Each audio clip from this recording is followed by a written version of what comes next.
a choice. You can have some of you have heard one of these stories, and one or two of you might have heard the other one. Now you can have a choice. There's a story about the very first Christmas tree which has got blood and guts and gore in it.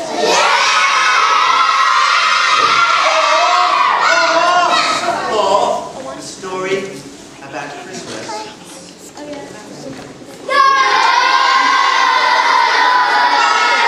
They always like the guts and gore. What do you do?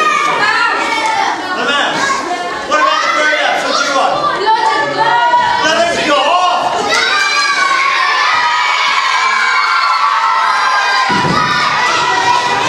Very well. This story takes place in the darkest depths of Saxony. Now Saxony is kind of where Germany is now, and it took place many centuries ago. And it was a dark, cold, crisp winter's night, and through the forest, dark shapes were moving, trotting through the snow. Thank you for that. And they were moving towards an opening in the forest.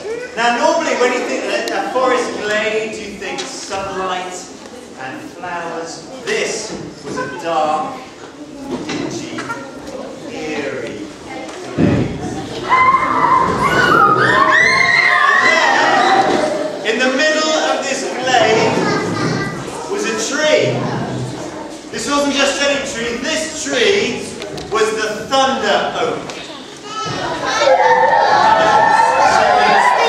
Now the thunder oak was the tree of the war god, who was called Thor, the Viking and the Saxon god of war. And on this tree, the priests of the god Thor would sacrifice their victims.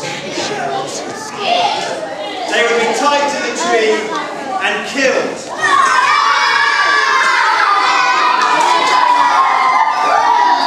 I feel a bit sick already.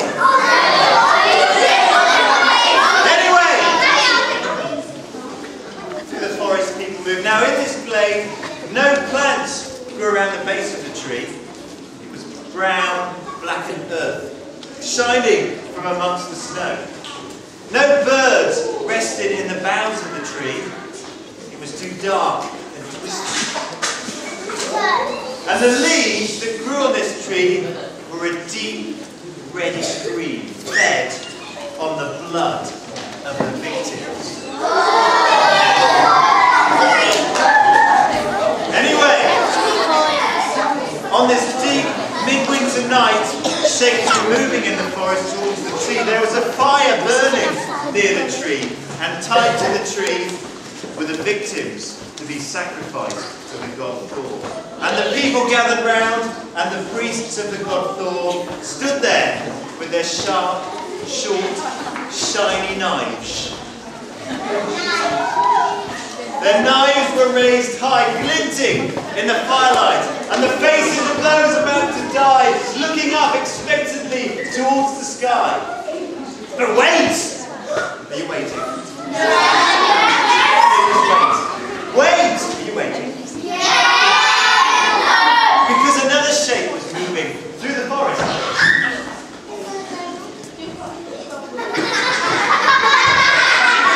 Not exactly like that, I just can't do a heroic walk. Because coming, striding through the snow was Saint Boniface. Oh yes! And at his belt hung a shining axe. Yeah, very careful that. Health and safety issue there. And he strode into the middle of the crowd and he said, "Stop!" And they fled. And he raised his axe high, and he swung at the trunk of the thunder oak, and the splinters flew into the frosty air, and the people went, "Ah!" And he goes, "Don't hit people next to you."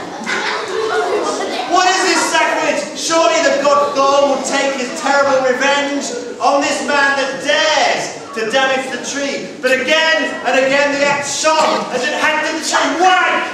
Whack! Whack! And the splinters were flying into the frosty air. And then the tree started to shake. And it started to creak. Can you creak? Can you creak?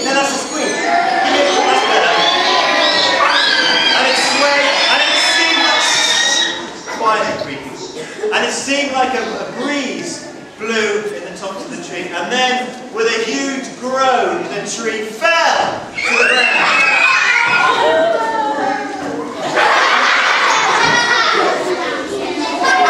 But of course, the tree didn't have legs. And it broke into 3 pieces. Whack, whack, whack! People were aghast, whatever that means. And Boniface stood on top of the tree. And he looked, he says, "No more must you sacrifice to the war god Thor." It's almost a poem, I know that. But look, he said it in Saxon, so it rhymed. "No more must you sacrifice, because this is a season of light and of life." And he looked around, and there, just where the tree was stood, he saw the flower. The what? Not the god Thor. A small Christmas tree.